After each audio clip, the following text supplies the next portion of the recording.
L'attitude que l'on a vis-à-vis d'une personne est révélatrice de la considération qu'on lui porte. C'est toujours ainsi dans la vie. De la même manière, l'attitude que l'on a vis-à-vis d'un pays ou d'un continent en dit long. Si nous devons nous baser sur les faits, on peut penser que les Africains n'aiment pas leur continent. Et je dirais même qu'on devrait le penser. Parce qu'en réalité, il ne s'agit pas de dire j'aime l'Afrique, je suis panafricaniste, nani, nanana, et de passer son temps dans les combats mémoriels. Oui, non, il faut qu'on reconnaisse que l'esclavage, non, les colons. Honnêtement, quand on regarde comment nous nous comportons, quand on regarde ce que nous disons par rapport à notre continent, il urge qu'on change de façon de faire. Parce que les autres ne pourront pas nous respecter si nous ne nous respectons pas. Nous ne nous respectons pas et nous ne respectons pas notre terre. Devant les faits, les arguments n'ont absolument aucune valeur. Et je vais vous prouver aujourd'hui que les Africains n'aiment pas suffisamment leur continent comme ils le prétendent aujourd'hui à tue-tête. Et on va voir pourquoi il faut que ça change le plus vite possible. On en parle tout de suite. Je suis Régis Sezin, entrepreneur multipotentiel, conférencier, formateur et artiste. Je partage avec vous sur cette chaîne du contenu propulsif pour vous aider à rêver, oser et créer. Hello les rocks, j'espère que vous êtes solides. Moi je suis en parfaite forme et je suis plein de gratitude envers l'univers. On va parler aujourd'hui de notre continent et de notre attitude vis-à-vis justement de l'Afrique. C'est un sujet important, délicat, mais qu'on doit aborder parce qu'on n'en parle pas assez souvent. Nous sommes de nature à toujours rejeter la faute sur les autres, à trouver que l'Afrique a été maltraitée, l'Afrique a subi l'esclavage, l'Afrique a subi ceci, l'Afrique est exploitée par les autres. Oui, tout ça c'est vrai. Tout ça c'est vrai. Mais honnêtement, qu'est-ce que nous-mêmes nous faisons pour que les autres nous respectent et respectent notre continent? Comment est-ce que nous traitons notre continent? Est-ce qu'en réalité, nous ne sommes pas nos propres ennemis? Parce qu'il ne s'agit pas de scander à tue-tête, à droite, à gauche, sur les réseaux sociaux ou dans la vie politique, partout, que non, l'Afrique aujourd'hui veut être indépendante. Honnêtement, moi, ce sont des discours qui finissent par m'agacer. Parce que de toute façon, l'Afrique a connu son ère de gloire. Quand on prend l'histoire au sens large du terme, il y a eu la Perse, il y a eu la Grèce, il y a eu la Chine. Je veux dire, quasiment toutes les contrées à un moment ou à un autre ont dominé le monde. L'histoire est cyclique. Si aujourd'hui nous sommes dans cette position, nous devons faire en sorte de remonter la pente et de retrouver toute cette grandeur perdue, comme la Chine est en train de le faire, plutôt que de nous plaindre. Et surtout, nous devrions nous-mêmes arrêter de maudire le continent ou de dire des choses qui ne lui font pas du bien. Tout est énergie, nous sommes les premiers à le savoir.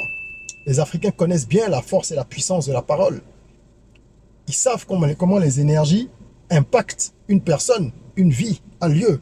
Et pourtant, la première erreur que commettent la plupart des gens, c'est d'appeler leur pays le bled. Moi, j'ai toujours été choqué, même quand je vivais en France, d'entendre des gens dire « je rentre au bled »,« je vais au bled ». Ou alors « ah oui, ça va, ben, je suis au bled ». Je vous demanderai simplement d'aller faire une petite recherche pour voir la définition du mot bled. Et vous comprendrez qu'à chaque fois qu'on utilise ce mot, nous dévaluons non seulement nos pays, mais le continent entier. Et que nous n'envoyons pas d'énergie positive ou de vibration positive à notre terre. Pour moi, c'est quelque chose qui doit cesser et ça commence par là. C'est la première preuve qu'en fait, nous considérons notre continent comme étant une poubelle ou une zone, on va dire, secondaire. Oui, je dis bien poubelle, il faut regarder la définition de bled. Peut-être que le mot est dur, mais en réalité, c'est ça. C'est-à-dire que, pour nous, nos pays, ce sont des trous. Et même si les autres considèrent ça comme ça, pourquoi nous-mêmes le considérons ainsi? Parce que si on le dit, c'est qu'on le pense profondément. Regardez nos dirigeants. Je vais vous montrer à divers niveaux, depuis les dirigeants jusqu'au lambda, comment est-ce que nous méprisons notre continent. Les dirigeants en Afrique, que font-ils? Si c'était des gens qui aimaient leur pays, ils ne seraient pas aussi égoïstes. Parce qu'une fois qu'ils sont en place, ce qui les intéresse, c'est de pouvoir amasser des richesses pour eux et leur clan. À quelques exceptions près, depuis les indépendances, nous n'avons eu que des présidents comme ça dans quasiment tous les pays africains. Des gens qui mettent en place un pouvoir pour en abuser, en user, en abuser, pour sucer complètement les nations. et qui n'ont pas du tout de vision patriotique. Ils ne sont pas en mission pour construire leur pays.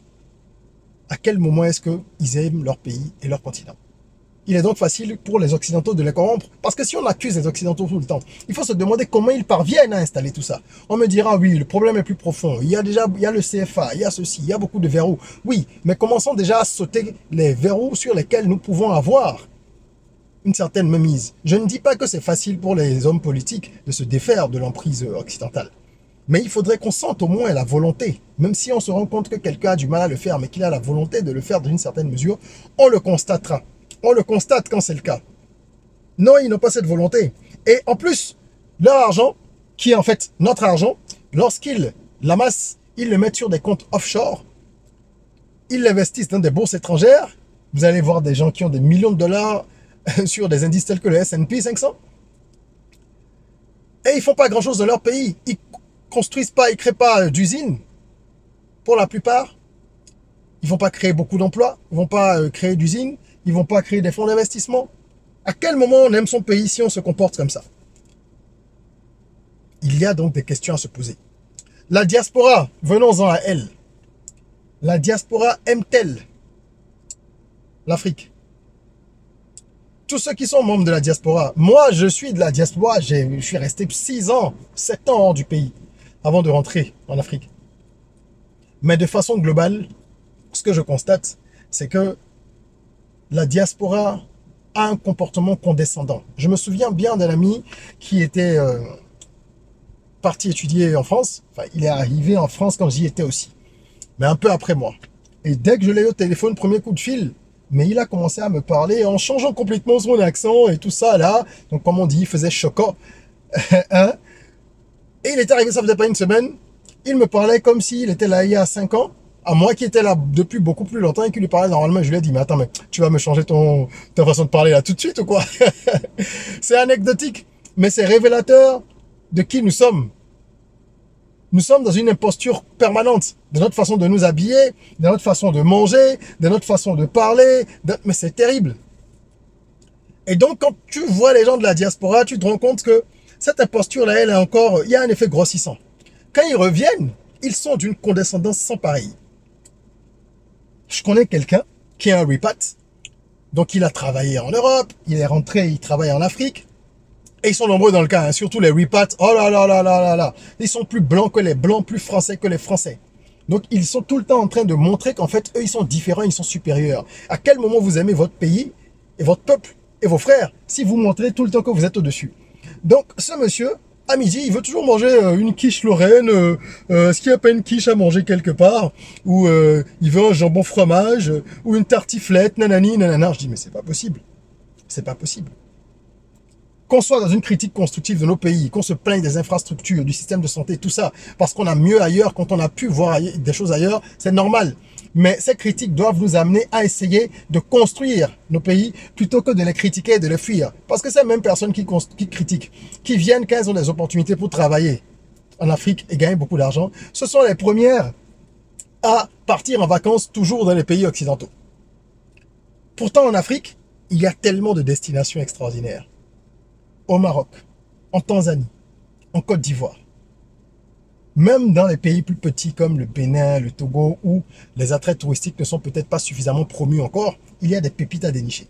Maintenant, pour qui ne voudrait pas se fatiguer, honnêtement, on peut aller chercher, on peut aller du côté des pays que j'ai cités plus tôt, qui sont de grosses destinations touristiques. Mais non, il faut qu'on aille toujours à New York. Il faut qu'on soit toujours en France ou en Italie. Alors, que ce soit bien clair, je n'ai rien contre ça. J'adore voyager. Quand j'en ai l'occasion, je voyage et je vais partout. Aller dans les pays occidentaux, oui, mais n'allez que dans les pays occidentaux, là, il y a un problème. Et c'est révélateur d'un véritable complexe. Ça veut dire que nous ne considérons pas nos pays comme des terres suffisamment intéressantes, c'est pas suffisamment bien pour nous. Donc on n'aime pas nos pays et on ne travaille pas à les transformer. Non, on ne travaille pas à les transformer. C'est pour ça que la jeunesse, et je vais finir là-dessus, la jeunesse veut s'enfuir, la jeunesse veut partir. Vous parlez avec des jeunes en Afrique, mais 8 sur 10 veulent quitter le continent. Parce qu'ils se disent qu'il n'y a pas d'espoir. Est-ce qu'on peut leur en vouloir? Pas vraiment. Qu'ont fait tous les politiciens, les dirigeants qu'on a eu pendant des décennies là, pour rendre les pays attractifs et régler les problèmes, ou en tout cas améliorer la situation en ce qui concerne l'emploi, les conditions pour entreprendre, l'équilibre et la justice sociale. Qu'est-ce qu'ils ont fait? Pas grand-chose. Donc finalement, les jeunes, ils veulent partir. Et ils vont prendre la mer, ils vont faire n'importe quoi, etc. Oui. Voilà comment est-ce qu'on se retrouve dans des situations compliquées. Et avec un désamour et un désaveu de notre propre terre. Donc, je le répète, nous n'aimons pas l'Afrique. Nous n'aimons pas l'Afrique. Et le combat, il est au niveau également des médias. Vous savez, quand on aime quelqu'un, on ne quitte pas la personne pour dire qu'on ne reviendra plus jamais. On peut se séparer, avoir des différends. Mais quand vous voyez comment les Africains, pour la plupart, partent du continent, ça doit nous interpeller.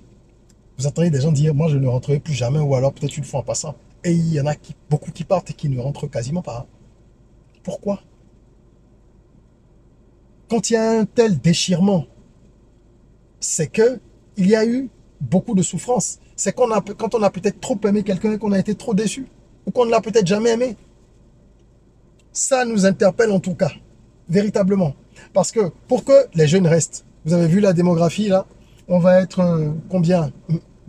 2 fois plus nombreux dans une trentaine d'années. Et tous ces jeunes-là vont continuer à rêver de partir du continent. Pour faire quoi? Aller où?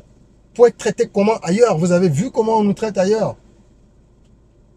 Même les élites, c'est-à-dire les élites noires qui arrivent à des sommets en Occident, il y a quasiment toujours un incident un jour qui permet à tous ceux qui ont un peu de jugement et de discernement de se rendre compte que, quel que soit nos niveaux de réalisation, les gens ne nous respectent pas encore. Eh bien, il faudrait que nous-mêmes on commence par nous respecter. On doit se respecter, on doit respecter nos pays. Arrêtons de dire le bled. Ça commence par des choses aussi simples que ça. Essayons de passer un peu de temps chez nous. Faisons ce qu'on peut pour améliorer notre environnement. Si on part du pays, qu'on part du continent pour aller travailler, pour aller ailleurs, on peut avoir des opportunités. On peut aller vivre à l'étranger. Mais le peu qu'on peut faire pour améliorer chez nous, faisons-le, même en n'étant pas là, mais faisons-le sans condescendance. Parce que les histoires de « oui, j'ai envoyé des trucs au pays, j'ai aidé des gens dans un village », vous entendez des Noirs qui sont hors du continent parler à des moments donnés comme si, en fait, ils étaient des Blancs. Et je parle de gens pas qui sont nés à l'étranger. Je comprends encore d'une certaine mesure ceux qui sont nés en France, au Canada, en Belgique, et qui n'ont connu que ça. Ben, ils connaissent pas leur continent, leur pays. Bon, donc, qu'ils soient snob, condescendants, tout ça, on peut pas trop leur en vouloir. C'est de l'ignorance. Ils connaissent pas chez eux. Mais des gens qui sont nés en Afrique, qui ont grandi en Afrique, qui à un moment ou à un autre sont partis pour les études, parfois, et qui méprisent l'Afrique, mais c'est pas normal. Pire encore, des gens qui sont sur place et qui passent leur temps à dire « oh, de toute façon, est-ce que ceci, est-ce que cela ?» Nous devons être lucides et voir quels sont nos problèmes. Je suis un de ceux qui fustigent le comportement que nous avons à bien des égards et les problèmes qu'on a. Mais je le fais dans une logique, une perspective constructive pour qu'on puisse regarder ensemble ce qui ne va pas et réparer les choses. Il faut accepter d'être malade pour trouver le remède. Mais je ne le fais pas pour me moquer. Parce que quand vous vous moquez de quelqu'un de malade, c'est différent. Quand vous dites à quelqu'un « ah mais écoute, toi tu te sens pas bien du tout, tu es malade, hein, viens ici, dis-moi ce que tu as ». C'est peut-être et certainement pour l'aider à trouver une solution, un remède. Mais quand vous vous moquez de lui, « ah mais toi vraiment tu as l'air de maladif hein », ça c'est différent. Donc changeons notre attitude vis-à-vis de l'Afrique, de notre continent. Les gens ne nous respecteront que lorsque nous commencerons à nous respecter un peu. J'espère que cette vidéo aura suscité des réflexions en vous. N'hésitez pas à la partager autour de vous. Il faut que les réflexions se mènent parce que c'est chacun à son niveau qui doit apporter du changement. Hein. Avant le collectif, il faut l'individuel, l'effort individuel. Voilà. Mettez-nous un petit like, ça nous encourage à continuer à vous produire du contenu propulsif et abonnez-vous à la chaîne. Je vous invite également à découvrir tout l'univers rock, okay, de cette communauté qu'on appelle la communauté rock, la communauté des gens qui rêvent, qui osent et qui créent. Ici, on parle de tout ce qui permet à chacun de prendre conscience de son potentiel et de l'exploiter au maximum. Donc voilà, allez découvrir l'univers rock.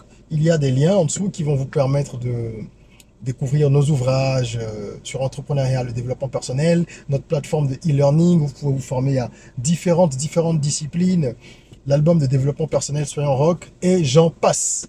En attendant qu'on se retrouve pour une nouvelle vidéo, N'oubliez pas, prenez soin de vous, de votre corps, mais aussi surtout de votre esprit, de votre mind. Rêvons, osons, créons, soyons rock.